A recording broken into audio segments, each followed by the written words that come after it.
Welcome to One Voice Africa Television.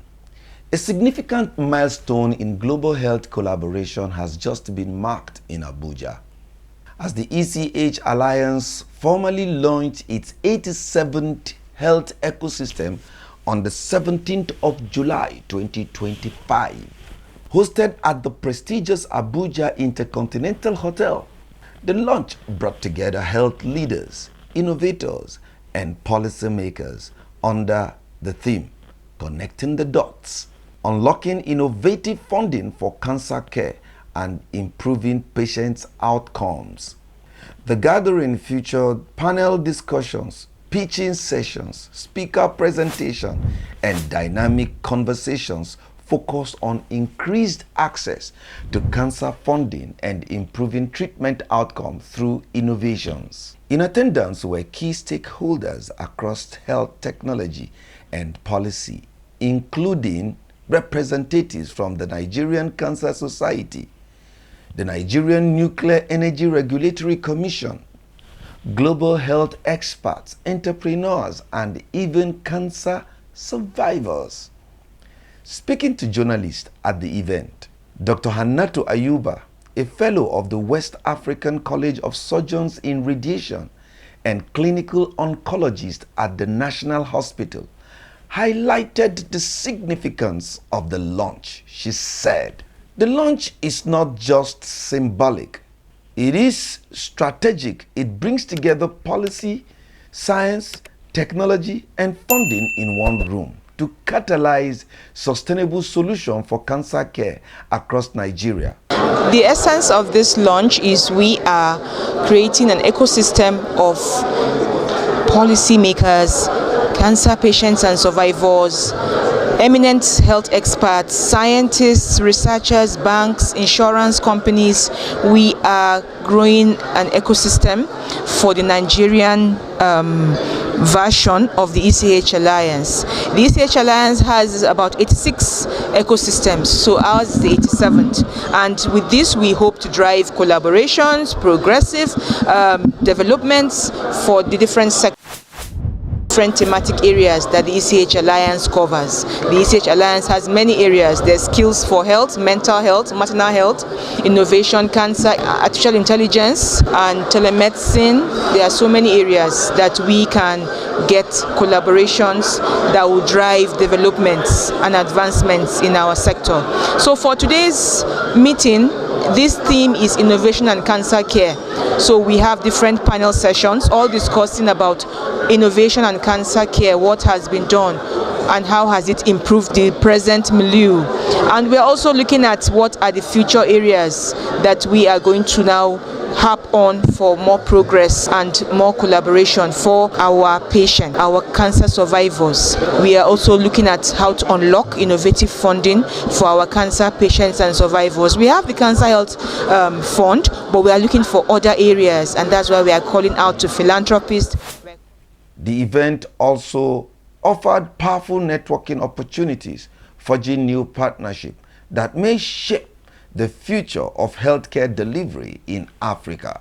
Hi, my name's Andy Bleeden. I work for the Global Health Connector. I'm delighted to be here in Abuja today because, for many reasons, specifically because today sees the launch of our first ever Nigerian ecosystem focusing on cancer.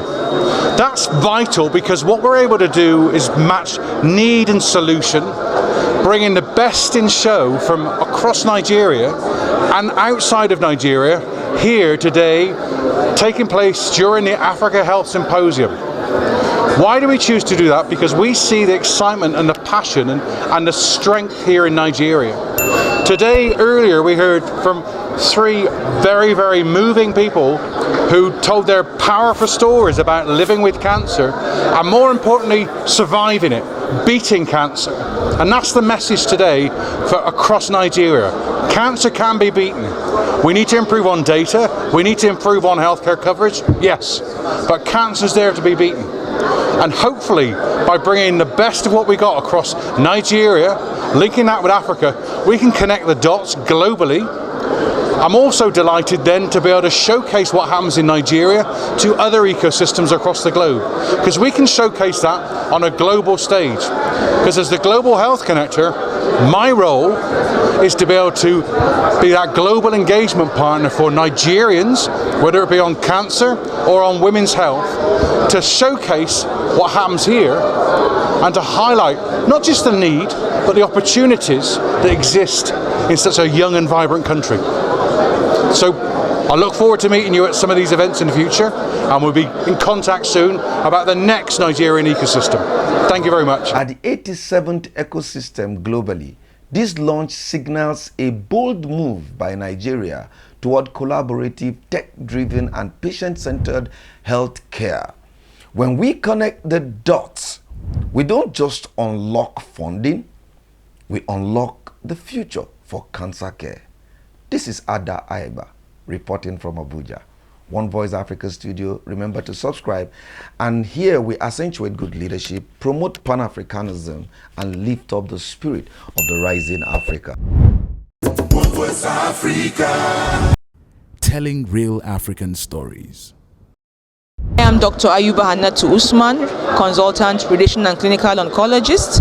I am also the interim secretary for the Nigerian Cancer Society FCT chapter. I'm also the co-chair for the Cancer Screening Committee and Outreach for the Nigerian Cancer Society. I wear many hats. I'm also part of the cohort 2 leadership program for women in oncology, in which I was chosen for one of my research studies that I'm bringing cancer survivorship to the PHCs, the PHC level. That's where the heartbeat of healthcare is, and we are looking at doing that. I'll be going to ASCO next year to present this research, so that we see how we can strengthen our primary healthcare facilities to be able to support cancer patients when after treatment they go back to their grassroots homes and communities. Who cares for them?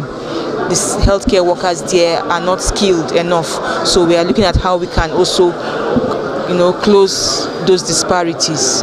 Thank you. So we heard today from the Nigerian Cancer Society in terms of not only diagnosis rates, but earlier on today from NICRAC, the use of the national cancer registries across Nigeria. Now that doesn't cover all of Nigeria. I think it covers 5 of the states that are there, but that's growing. That's not a case, not just across Africa, but across Europe. So that's nothing to think that Nigeria is necessarily in a worse position. What's a very, very strong message here is that there's a great focus on public health information. I don't see that in other countries. That was why I was attracted over 2 years ago to ensuring that we bring the voice of Nigeria into the Global Health Connector, because what happens here in Nigeria is very different. So there's a strong ability in Nigeria to use public health campaigns that I don't see in the UK, I don't see in the US. What we see in the US and the UK are lots of money being spent, but no impact. Okay? What I'm seeing here is money is missing, but the impact of that money is making great impact. And that should be celebrated, not forgotten. There's more to do, there always will be. But the impact of what is happening here is making effect.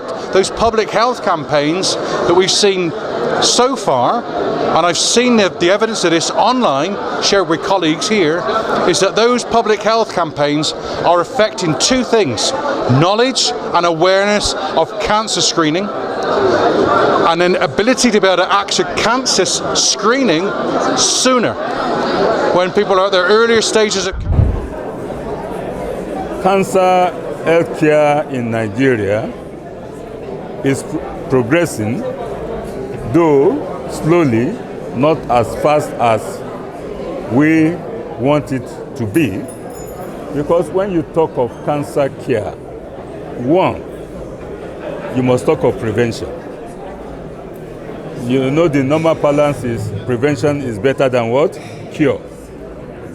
It's when you know about the preventive measures that you find people coming in at early stages of their cancer instead of late stages in which they are presenting today.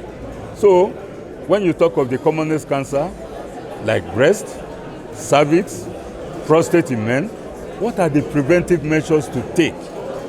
We must think of a kind of living standard. Today, we are embracing a westernized mode of things, like even eating. We don't take natural foods the way we should take them again. We are taking chemicalized, stored food, refrigerated food. We are living a kind of sedentary life. We don't exercise ourselves. The issues of prevention, like most cancers you can prevent by not indulging into taking alcohol, by not smoking. But what are we doing about that? So preventive aspect, and that is how we can catch it early. Then we move into diagnosis or screening. Let's talk of screening first. When you screen, you pick. And when you pick, what do? When you screen and you know that a patient has evidence of cervical cancer, do you not discharge the patient to go, okay, you can go home? No. You must go further than that. You must have the facilities and other investigative procedures that you can investigate properly to arrive at proper diagnosis. You must have pathological facilities where you can have histology reports, you can take biopsy. And when you have this, when you now detect these cases, what do? The patient now, you leave them. You must have properly functioning centers where you can treat these cases that have been picked. And that is how you can pick them at their early stages than the present stage, where 80 to 85% of cancer cases we see in Nigeria are late stages of their diseases. It should be the other way around in developed countries, where 80 to 85% of cancer cases are in the early stages. And that is what we want in this country. So today, in Nigeria, with a population of over 200 million people, you should have at least 2 or 3 functional oncological centers in each state. I'm not talking of region now.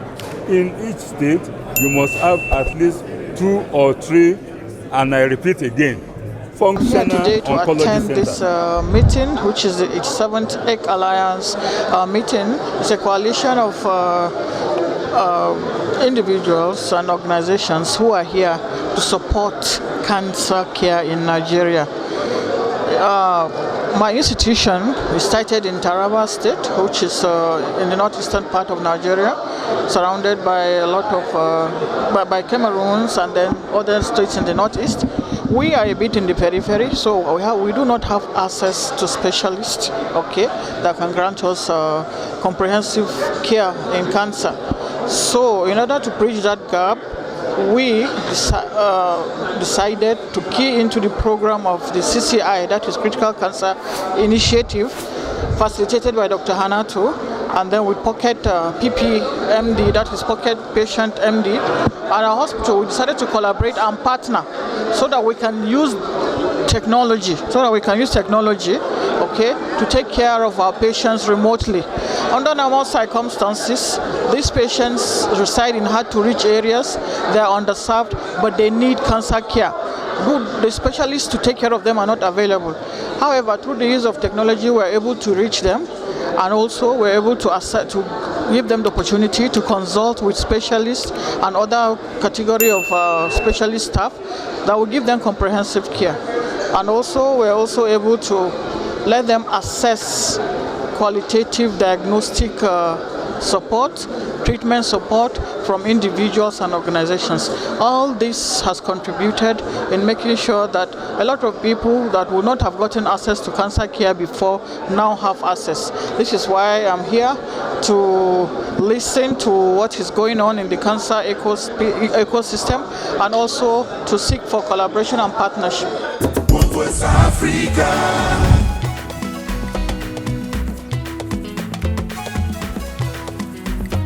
One Voice Africa TV, telling real African stories.